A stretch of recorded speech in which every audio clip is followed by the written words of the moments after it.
Zéro Roule Production. Nous sommes une boîte de production pas comme les autres. Nous transformons les concepts en chefs-d'œuvre. Chaque histoire devient une aventure visuelle à notre propre sauce. L'innovation technologique et artistique se reflète dans chacun de nos projets. Car nous n'avons pas peur d'aller au bout de nos idées et de notre potentiel créatif.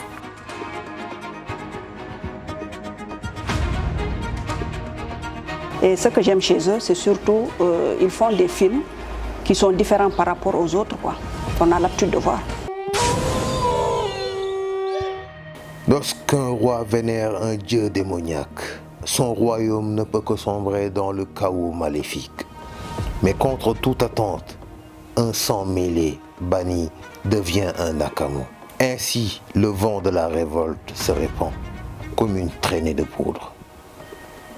Ces mots résument parfaitement cette œuvre. Les maudits.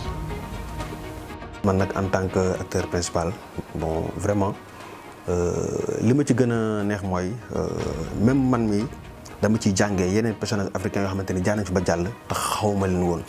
Personnellement, les projets de Zéro Roule m'ont permis de vraiment m'exprimer à travers les personnages que j'incarnais.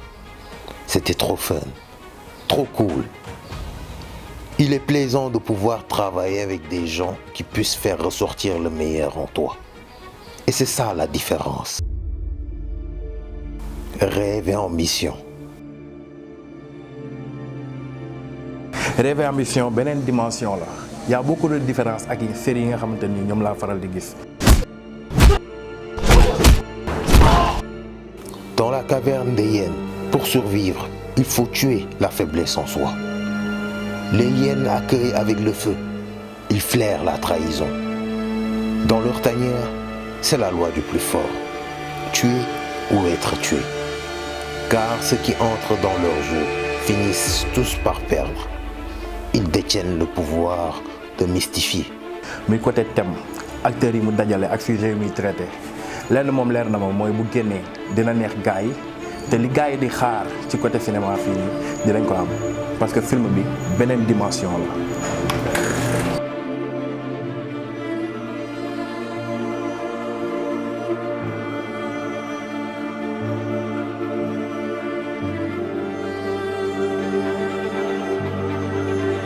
Alors le scénariste, c'est le prod, c'est un génie. Il est jeune, mais il m'impressionne beaucoup, car il a une plume de malade et ses films voyageront partout dans le monde. Quant au réalisateur, c'est un magicien. Il a l'esprit de partage, il aide les acteurs. Pour être bref, il donne vie à chaque scène, même si cela nécessite le fait de tourner et de retourner encore.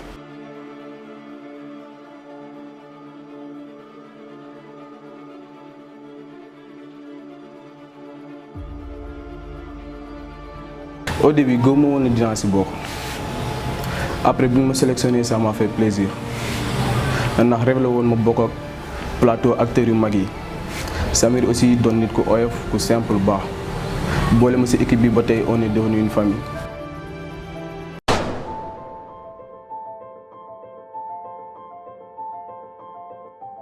Club Cinéma. Dans une ère où l'influence fait que telle ou telle personne joue dans une œuvre, que ce soit audiovisuelle ou cinématographique, l'apprentissage reste et restera une partie importante dans notre travail, car il pousse vers l'excellence. Donc, voici le Club Cinéma, avec une nouvelle vision de l'apprentissage du cinéma, de l'audiovisuel, de la danse et de la self-défense.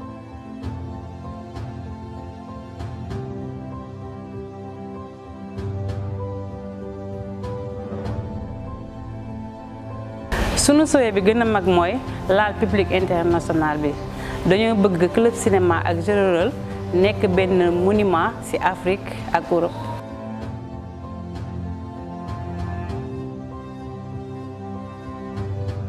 Il y a la détermination et la volonté que formateurs yi aussi nekk ay professionnels yu mën seen liggéey vraiment depuis bi ma adhéré ba léegi jom fula rek laa fi gis bon avec une équipe déterminée à relever tous les défis.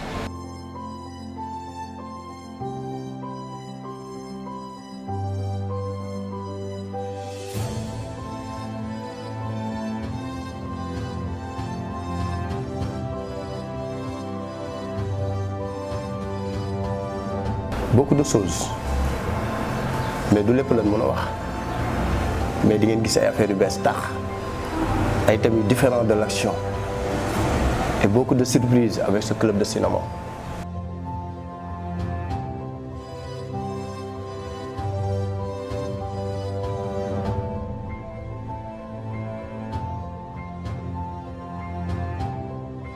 Le but de cette académie de formation, c'est de former les jeunes acteurs, les faire comprendre c'est quoi le cinéma. Fexe ñu xam leen ci milieu bi tout en tournant des films yóbbu cinéma ci beneen univers.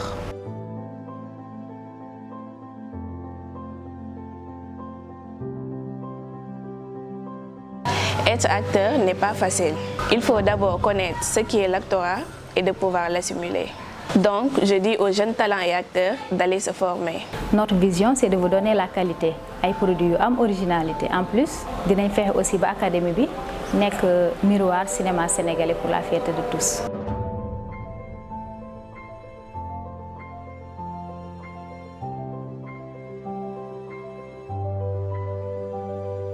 Tout ce que j'ai à dire aux jeunes talents passionnés du cinéma, c'est d'aller faire des formations.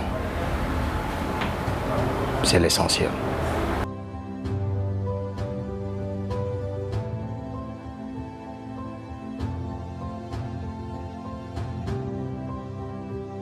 Danse comme art yëpp la boo demee Inde fecc way ak cinéma ñoo ànd di exprimer say sentiments ak say peine ak yeneen ak yeneen la danse soigne. lépp looy def xam ko door ko def Club Cinéma Zéro Roule l'expérience garantie. Club Cinéma Zéro Roule du ay fo.